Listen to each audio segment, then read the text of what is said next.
Welcome dear family. Movie की starting में हमें एक ट्रक दिखाया जाता है जिससे हिरन का एक्सीडेंट हो जाता है, लेकिन ट्रक के जाने के बाद हिरन मरते नहीं है और अजीब सी दिखाई देती है। दूसरी तरफ हमें सियोक को दिखाया जाता है जो कि एक कंपनी में फ़ंड मैनेजर है और अपने कुलीग को किसी कंपनी के शेयर बेचने के लिए कहता है। ऑफिस से फ्री होकर वो अपनी वाइफ से अपनी बेटी की कस्टडी को लेकर झगड़ा करता है जिनका डाइवोर्स हो चुका है। सियोक अपनी माँ और अपनी बेटी स्वान के साथ रहता है। अगले दिन स्वान का बर्थडे होता है और सियोक अपनी बेटी के लिए गिफ्ट लाता है, जिसे देखकर वो खुश नहीं होती क्योंकि उसे पहले से सेम गिफ्ट मिल चुका था। स्वान अपनी माँ से मिलने चाहती है और सियोक उसकी बात मान लेता है। अगले दिन सियोक अपनी बेटी के साथ बुसान जाने वाली ट्रेन में बैठ जाता है। इस ट्रेन में बास्केटबॉल टीम के अलावा और भी पैसेंजर्स होते हैं। इनमें एक होमलेस आदमी भी होता है जिसे टिकट मांगने पर कहता है सभी लोग मर जाएंगे। इसके अलावा सांग जो कि अपनी गर्भवती पत्नी के साथ सफ़र कर रहा होता है, वो भी इसी ट्रेन से बुसान जा रहा होता है। ट्रेन के चलने से पहले एक लड़की उसमें चढ़ती है और अजीब सी दिखाई देती है। उसकी ये हालत देखते हुए ट्रेन अटेंडेंट उसकी मदद के लिए आती है, लेकिन वो लड़की ज़ोंबी बन जाती है और ट्रेन अटेंडेंट को काट लेती है। अब सभी जो कि कंपार्टमेंट में होते हैं एक दूसरे को काटना स्टार्ट कर देते हैं और वहाँ काफ़ी भगदड़ मच जाती है। इतने में सियोक अपनी बेटी को वहाँ से लेकर दूसरे कंपार्टमेंट में भाग जाता है। अब सांग और उसकी पत्नी भी जैसे तैसे जान बचाकर उसी कंपार्टमेंट में आ जाते हैं और गेट बंद कर लेते हैं। इतनी देर में अनाउंसमेंट होती है कि शहर के हालात को देख के ये ट्रेन अगले स्टेशन पर ना रुक के सीधे बुसान रुकी। युंगसो कैप्टन से गाड़ी अगले स्टेशन पर रोकने के कहता है, पर कैप्टन इंस्ट्रक्शंस को देखते हुए ट्रेन नहीं रोकता। इतने में हमें ट्रेन के बाहर कुछ लोग दिखाई जाते हैं जो कि ट्रेन में चढ़ना चाहते हैं। अब एक अनाउंसमेंट होती है कि सेफ्टी के लिए अगले स्टेशन पर आर्मी का इंतज़ाम कर दिया गया है और सभी लोग वहाँ उतर सकते हैं। अगले स्टेशन आने पर सभी वहाँ उतरते हैं, लेकिन आर्मी के लोग जो कि अब ज़ॉम्बीज़ में बदल चुके थे सभी पैसेंजर्स पर हमला कर देते हैं। इस बीच एक ज़ॉम्बी स्वान पर हमला करता है, लेकिन सांग उसे बचा लेता है और सांग की वाइफ स्वान को लेकर चली जाती है।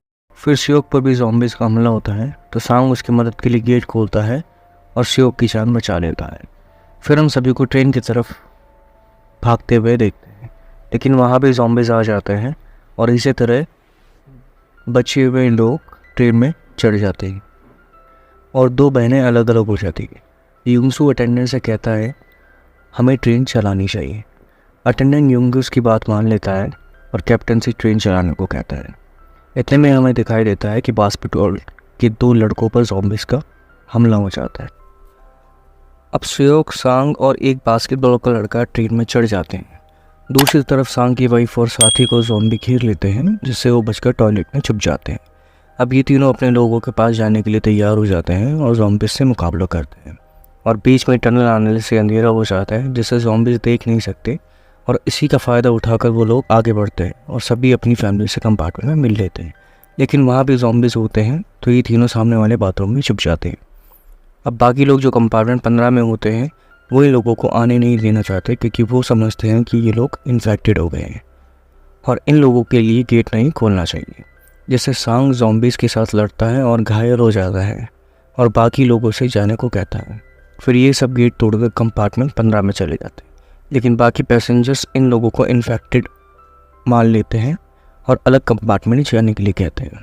दूसरी तरफ हमें दिखाया जाता है दो बहनें जो बिछड़ गई थी उनमें से एक पर ज़ॉम्बी हमला करे। दूसरी बहन सदमे में आ जाती है और सोचती है इन्हीं सब की वजह से मेरी बहन मर गई थी, तो वो ज़ॉम्बीज़ से बड़ा गेट खोल देती है और ज़ॉम्बीज़ का वहाँ हमला हो जाता है। अब हम देखते हैं सियोक अपनी वाइफ को कॉल करता है, लेकिन वो इसका फ़ोन नहीं उठाती और फिर सियोक की असिस्टेंट का फ़ोन आता है और वो बताती है जिस कंपनी के हमने शेयर बेचे थे ये वायरस उन्हीं ने फैलाया नहीं जा सकती क्योंकि ट्रैक पर एक कंपार्टमेंट पड़ा हुआ है। तो कैप्टन सभी से कहता है हमें दूसरी ट्रेन तक जाना होगा। ये बात मुझसे भी सुनता है और सभी लोग दूसरी ट्रेन की तरफ बढ़ने लगते हैं। अब हम देखते हैं एक ट्रेन जलती हुई आती है और दूसरी ट्रेन से टकरा जाती है, जैसे बास्केटबॉल की टीम ब्लॉक हो जाती है। अब बास्केटबॉल टीम दूसरी ट्रेन में चढ़ती है, लेकिन युंगसो अपने आप को बचाने के लिए दोनों को ज़ॉम्बीज़ से शिकार बना देता है। ज़ॉम्बीज़ अब युंगसो के पीछे होते हैं तो वो कैप्टन को धक्का मारकर ज़ॉम्बीज़ के आगे फेंक देता है और ज़ॉम्बीज़ कैप्टन को खा जाता है। होमलेस आदमी सांग की वाइफ और स्वान को बचाने के लिए चक्कर में मर जाता है। अब सियोक अपनी बेटी और सांग की वाइफ के साथ एक ट्रेन की तरफ भागता है, लेकिन उसके पीछे ज़ॉम्बीज़ की फ़ौज भी होती है और ट्रेन पर लटक जाती है, लेकिन सियोक उन्हें हटाकर ट्रेन पर चढ़ जाता है और कैबिन की तरफ बढ़ता है, लेकिन वहाँ युंगसू होता है जो कि आधा ज़ॉम्बी बन जाता है और सियोक से कहता है मुझे मेरी माँ से मिलना है जो कि बुसान में रहती है, मुझे वहाँ ले चलो। और जैसे ही सियोक मना करता है, युंगसू सियोक पर हमला कर देता है, लेकिन सियोक उसको बाहर फेंक देता है, लेकिन उससे पहले युंगसू सियोक को काट लेता है। अब वो अपनी बेटी और सांग की वाइफ को कैबिन में छोड़ देता है और बुसान जाने के लिए कहता है और कहता है बुसान जाकर अपनी माँ से ज़रूर मिलना। और वो बाहर चला जाता है और मुस्कुराकर ट्रेन से कूद जाता है। अब ट्रेन बुसान पहुंच जाती है और दोनों को बचा लिया जाता है।